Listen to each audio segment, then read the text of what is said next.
Bienvenue dans le royaume intérieur. Je suis Julie Deka.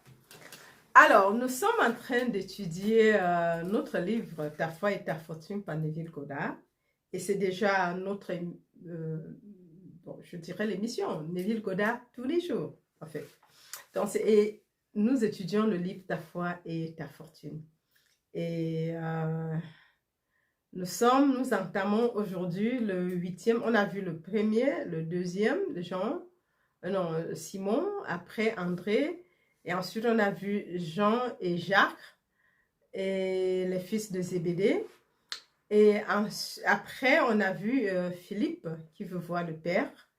Et Jésus qui dit, mais tu es avec moi tous les jours et tu ne connais pas. Donc nous voyons qu'en fait, puisque l'état de conscience, Dieu est l'état de conscience dans lequel l'homme vit. Ça, c'est là où il y a eu cette définition de Dieu. Et ça, nous comprenons que, en fait, c'est des choses que nous, en fait, on ne s'en rend pas compte. Chacun veut connaître Dieu. Mais tu oublies que Dieu n'est pas quelque chose, comme dit le Tao, n'est pas quelque chose qu'on peut nommer. Ce que tu nommes n'est plus Dieu. Et c'est pour ça qu'on aura tellement de choses, mais Dieu est omniprésent. Et s'il est omniprésent, il est omniprésent en tant que tout. C'est ça le problème. Et maintenant, ensuite on a vu le disciple Barthélemy et l'aveugle qui veut voir. Et il avait foi que le maître pouvait l'aider. Donc, il faut développer cette foi. Il était aveugle, mais il voulait voir. Et ensuite, on a vu Thomas, le sceptique, qui voit tout avant d'accepter. Et aujourd'hui, nous entamons, ça c'était le 7e, et nous commençons avec le 8e. Alors, donc, le 8e disciple, c'est Matthieu. Matthieu, le 8e, est un don de Dieu. Mais seulement, avant de continuer, si tu me regardes pour la première fois et que tu n'es pas encore abonné, fais-le dès maintenant. Et n'oublie pas d'activer la cloche de notification afin d'être avisé automatiquement lors des prochaines publications. Et je dis merci, je souhaite la bienvenue aux nouveaux abonnés. La famille est en train de grandir. Et je dis merci aux likes, merci aux commentaires, parce que comme je dis, les likes permettent à YouTube de diffuser la vidéo tout autour et massivement en fait. Ça veut dire que les gens aiment et ce qui est aimé veut dire que les autres devraient aussi écouter. Donc en fait, en mettant un pouce en haut, ça permet que la vidéo soit diffusée oui, assez souvent en fait, si les personnes l'aiment. Et merci pour les dons par le lien PayPal qui est sous chaque vidéo. Et pas toujours, mais le plus souvent, oui. Les messages n'arrivent, oui, ça c'est automatique. Mais bon, ici pas toujours, mais il y a le lien. Donc, peu importe, la grande majorité des vidéos comportent le lien. Alors, donc, sans plus tarder, nous devons retourner lire notre 8e chapitre, découvrir ce qu'est le 8e attribut qui est ici symbolisé par Thomas, le don de Dieu. Ça, c'est ce qu'on a quand même lu avant l'interruption. Alors, cette qualité de l'esprit révèle que les désirs de l'homme sont des dons de Dieu. Les désirs de l'homme sont les dons de Dieu. L'homme qui a fait naître ce disciple sait que chaque désir de son cœur est un don du ciel et qu'il contient à la fois le pouvoir et le plan de son expression. Waouh! Ça, c'est... Ok, on reprend. Matthieu, le 8e, est un don de Dieu. Cette qualité de l'esprit révèle que les désirs de l'homme sont des dons de Dieu. Ça veut dire que, en fait, chaque fois que tu as un désir, c'est un don de Dieu. C'est important de le savoir parce que parfois, on a des désirs et on se dit, mais ça vient de moi ou bien de Dieu? Est-ce que j'ai le droit de demander ou bien d'avoir un désir? Et bien sûr qu'on dit que désir veut dire manque. Mais ton désir peut aussi être autre chose. Ou bien de connaître mieux et d'être, je ne sais pas, tout dépend. Mais tout désir est un don de Dieu, puisqu'il n'y a que Dieu. Déjà, c'est très important. Si Dieu est l'état de conscience dans lequel tu vis, veut dire que tout désir vient de lui. Il n'y a pas toi. En fait, j'étais arrivé à un point où j'ai dû réaliser que nous devrions en tout cas arriver à ce point où Dieu est tout. Dieu est la substance de mon corps, Dieu est mon être individuel, veut dire qu'en fait, il n'y a que Dieu. Et Dieu est la substance de tout ce qui est. Et de l'autre côté, parfois on regarde le cerveau et on pense que l'intelligence est dedans. Et on développe ce qu'on appelle le quotient intellectuel. Il n'y a pas d'intelligence, mes amours, dans le cerveau, ni la vie dans le corps. Parce que la vie est dans le corps et c'est ça le but de la maladie. Parce que si la vie est dans le corps, veut dire qu'un microbe ou bien autre chose peut peut-être enfreindre à cette vie. Mais si nous savons que Dieu est la vie de ce corps, seul Dieu, la vie divine, la vie qui est Dieu, est aussi ma vie. Et que l'intelligence, l'omniscience, qui est Dieu, est encore l'intelligence de mon être. C'est ça, moi, parce que mon Père et moi, nous sommes un. La beauté n'est pas dans ce corps, c'est dans la conscience que je suis. La vie du corps est dans la conscience que je suis. La compréhension n'est pas dans ma tête, c'est dans la conscience que je suis. Ça veut dire qu'il n'y a rien qui puisse m'empêcher d'être pauvre ou bien d'être passage. Mais comme les gens ont pensé que le cerveau, le petit cerveau qui est pouvait contenir Dieu, qui est l'unique vie, qui est l'omniscience, l'omnipotence, en action, en tant que toi et moi, ou bien tout ce qui est tout autour, l'omniprésence, nous voyons que en pensant que le corps, les choses étaient dans le corps, on a légué le pouvoir au corps et c'est ce qu'on en souffre aujourd'hui. Dès qu'il y a un petit truc, oh mais je ne suis pas, qu'est-ce que je suis bête, je ne suis pas intelligent, l'autre est plus intelligent parce que ceci, cela, parce qu'il mange ceci, il mange cela. Et peu importe, il n'y a pas d'intelligence dans une nourriture. Dieu seul est omniscient et Dieu seul est mes amours. Et ça, c'est tellement important à comprendre. J'ai vécu une situation où je disais, je ne sais pas ce que c'était, mais je ne parvenais pas à conduire. J'étais au volant, mais c'est comme si quelque chose attrapait mes doigts, je ne pouvais pas me concentrer. Après, je me dis, mais en fait, la concentration, c'est dans mon corps ou bien c'est dans la conscience que je suis qui est indépendamment du corps. J'ai commencé à dire que, mais en fait, qui conduit? C'est mes mains qui conduisent ou bien c'est la conscience qui conduit utilisant mes mains comme juste un instrument. Vous voyez, et c'est là où nous prenons possession en fait de beaucoup de choses parce que c'est là où les attributs se développent en fait. Qu'est-ce qui lit? C'est les yeux ou bien c'est la conscience qui ne voit pas les voir, qui voit utilisant mes yeux comme un instrument. Qu'est-ce qui réfléchit? C'est le cerveau. Qu'est-ce qui cogite? C'est le cerveau. Ou c'est la conscience qui cogite utilisant juste le cerveau ou je ne sais pas quoi. Je sais pas. I don't even know what is. Ce qui se réfléchit là-dedans.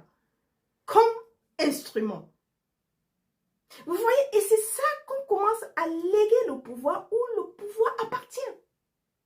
Et c'est comme ça que tout d'un coup, il y avait une peur et puis je dis, mais Dieu est ici. Et vous voyez que les choses s'arrêtent et la vie devient normale. Parce que quand tu laisses, donnes le pouvoir, où le pouvoir appartient, les choses deviennent se mettre en ordre de soi-même.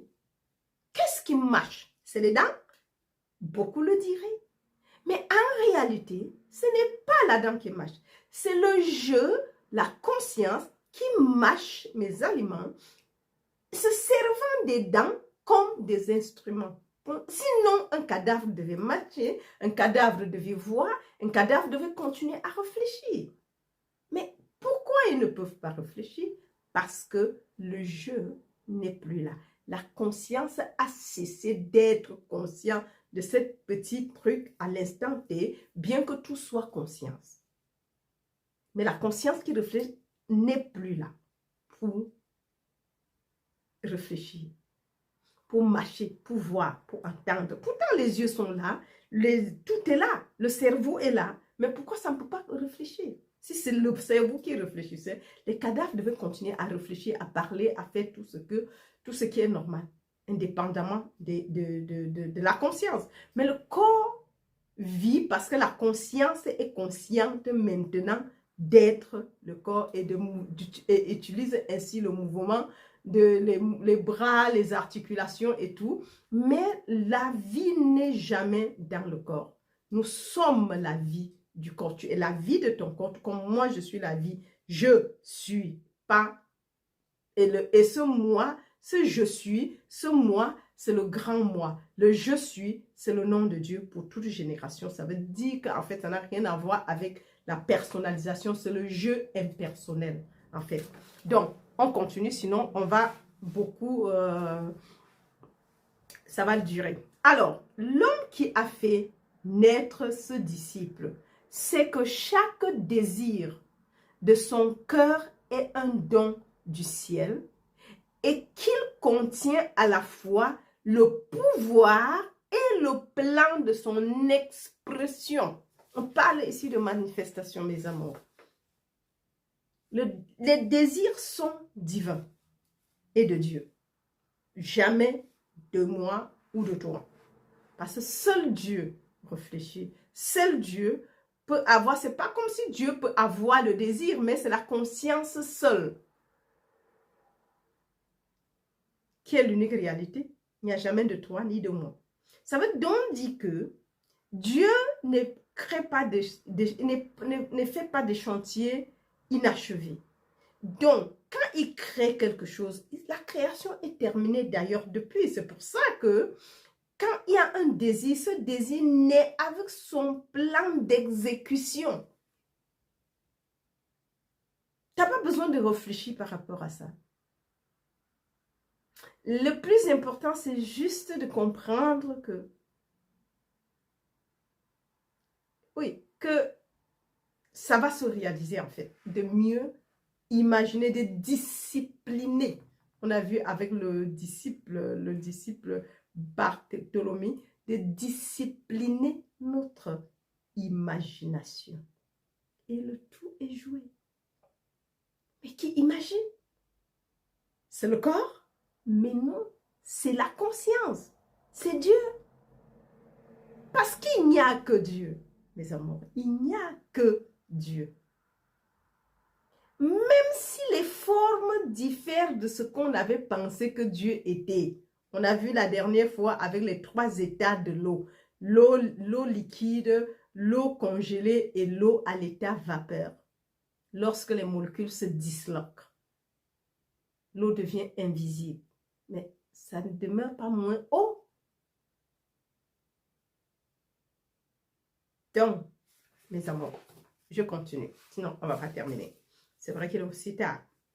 Alors, donc nous voyons qu'on n'a pas besoin de se faire des soucis comment le désir va se manifester. Chaque désir vient avec son plan, avec le pouvoir et le plan de son expression. Rien ne peut l'empêcher de s'exprimer.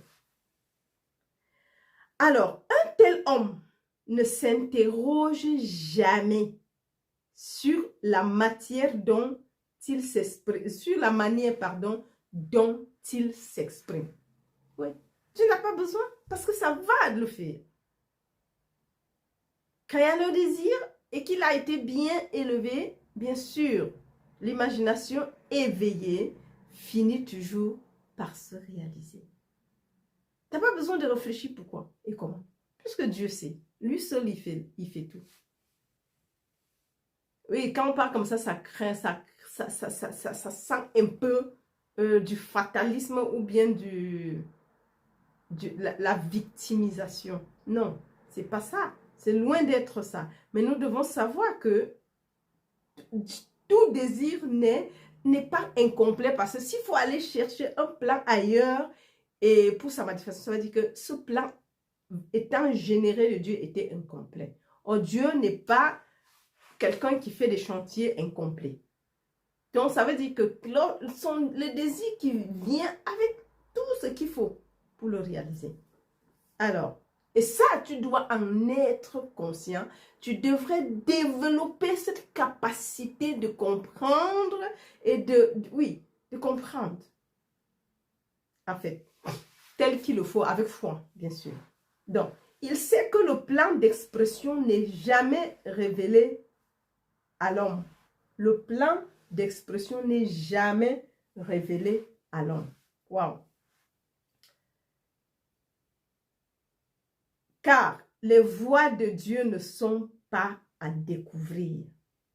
Donc, nous voyons que parce que les voies de Dieu ne sont pas à découvrir, parce qu'ils sont déjà. Ce n'est pas quelque chose qui va futuristique, c'est déjà, c'est dans le temps. Bon, c'est pas comme s'il y avait un temps lointain. Parce qu'en fait, et c'est là justement, c'est là le problème, c'est qu'on a l'impression qu'il y a 20 ans, c'est depuis des millions, c'est vraiment 20 ans, quoi, il y a longtemps. Non, 20 ans, c'est maintenant. Ça veut dire que ton futur et ton présent, c'est ici et maintenant. C'est pas comme s'il y avait un 20 ans que tu dois aller. Non, non, tout est ici. Puisque c'est pas comme si on bougeait et que les choses s'arrêtaient derrière, ou bien tu vas aller quelque part. Non, non, non. C'est là. Tout est ici. Le présent, le futur, le présent et le passé, tout est contenu ici. C'est pas comme si demain tu seras quelqu'un d'autre que maintenant. Le maintenant, demain sera encore maintenant. Et c'est pour ça qu'il y a des éternels maintenant. Bon, j'espère qu'on a compris. Alors, donc, je continue. Il sait que, le disciple, bien sûr, donc Thomas, il sait que le plan d'expression n'est jamais révélé à l'homme, car les voies de Dieu les voies de Dieu ne sont pas à découvrir. Maintenant, il commence et dit, il accepte pleinement ses désirs comme des dons déjà reçus et poursuit son chemin en paix. Donc qui? Donc toi, lorsque tu t'élèves cet attribut au rang de disciple, il est écrit ici que tu n'accepteras plus, tu acceptes pleinement tes désirs comme des dons déjà reçus et poursuis ton chemin en paix, confiant qu'ils apparaîtront. En fait, c'est que quand tu as le désir, ne cherche plus à savoir comment ce désir va faire pour se réaliser. Désir et comment dire, et accepter et croire que c'est déjà réalisé. En fait, c'est ce que ça veut dire. Donc, tu n'as pas besoin de chercher comment tu vas faire pour manifester ton désir. C'est qu'au moment où tu désires, ce n'est pas toi parce qu'il n'y a que Dieu et que Dieu seul a le désir ou bien désire. Donc, en fin de compte, tu n'as pas à te faire des soucis sur tes désirs en fait. Tu les as, tu les crées, tu les crées, tu les crées et tu vis dans cette opulence en fait. Voilà. Donc, parce que tu vis dans l'opulence, parce que tu crois déjà que c'est fait. Ça se réagit. Et c'est pour ça qu'il faut qu'on soit conscient de ce qu'on désire. Si tu désires, ce que tu désires, c'est ce que tu as. Et tu n'as pas besoin de réfléchir comment ce désir va s'accomplir. En fait, ça c'est ce que l'apôtre Matthieu avait comme capacité. Ouais. Il accepte pleinement ses désirs comme des dons déjà reçus et poursuit son chemin en paix, confiant qu'ils apparaîtront. Donc, en fait, ça veut dire que quand tu as le désir, assois-toi quelques instants et visualise ça bien. Et la parole de Dieu dit que ça va s'accomplir. Et quand ça s'accomplit, lorsque tu le fais d'une manière inconsciente, bien sûr que tu penses que c'est l'autre. Mais si c'est d'une manière consciente, tu comprendrais très vite aussi que, oui, tu n'as rien à faire, tu désires et puis tu continues, tu désires, tu vis autre chose. Pendant que si le désir a besoin des choses pour le réaliser, bien sûr qu'il faut d'abord que la chose soit réalisée et oui, ça va même se faire de soi-même parce que ça veut dire que ça comment dire, autosuffisance. Le désir n'a pas besoin de toi et de tes plans, mais plutôt la bonne posture et la reconnaissance, bon peut-être, mais le désir n'a pas besoin de plan pour se réaliser. Le désir, ou bien le plan externe à lui pour se réaliser, disons, plutôt comme ça. Donc, voilà. Allez, ouais, c'est fini le 8e. Dans le 9e, on le fera une autre fois, mes amours. Allez, je vous fais un gros cœur. Et merci pour les abonnés, merci pour les abonnements, merci pour les likes et les commentaires. Et bien évidemment, merci pour le soutien financier par le lien PayPal sous la vidéo. Allez, je vous aime très fort et jusqu'à la prochaine. Bye bye.